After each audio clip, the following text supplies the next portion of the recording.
Never provoke this man, he's a retired agent. Today, his wife picked him up from the airport. They walked out chatting happily until they reached the parking garage. Suddenly, the man noticed their car tire was slashed. As he fumed, the thugs responsible appeared, demanding $1 million. His wife moved to pay, but he stopped her, motioning for them to get lost, giving them no respect. Before he could finish, a thug struck him from behind with a club, knocking him unconscious. His wife, shocked, tried to check on him but was blocked by the arrogant thugs. One of them raised a dagger and stabbed her. As if that wasn't enough, the three thugs brutally kicked and punched the fallen man, then stole all their valuables before fleeing. A quest for justice, the man, covered in blood, slowly regained consciousness. Seeing his wife lying in a pool of her own blood, his heart filled with guilt and rage. If only he hadn't been so stubborn. His wife might still be alive. After burying his wife, he went to the police station to identify the killer. 5 suspects stood in a line. He immediately recognized the thug with the Batman tattoo near his eye. Even if the man turned to ash, he'd know him. But despite identifying the killer, the police told him to wait outside, claiming there were things they couldn't discuss with a civilian. Then an unbelievable scene unfolded. 2 officers released the thug, who smirked provocatively at the man as he walked past. The man, stunned, confronted the police. "Where's the law? Where's the justice? Why are you releasing a criminal suspect?"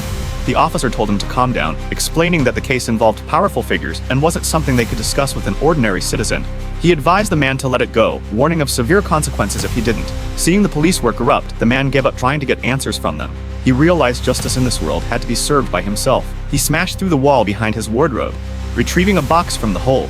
Inside were his old tools, various firearms, passports, and identification, everything from his past life. He then called his former partner, tracking the killers. His old partner had long since retired, now running a barbershop.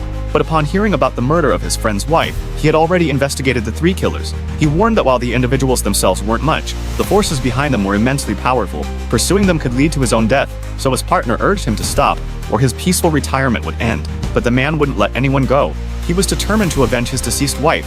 He went alone to the Happy Village bar grill. His first target, Hat Guy, was there, flaunting a red wallet to a woman. The man instantly recognized it as his wife's, confirming Hat Guy's identity. Hat Guy also found the man vaguely familiar and, sensing danger, picked up a pool ball and threw it at him.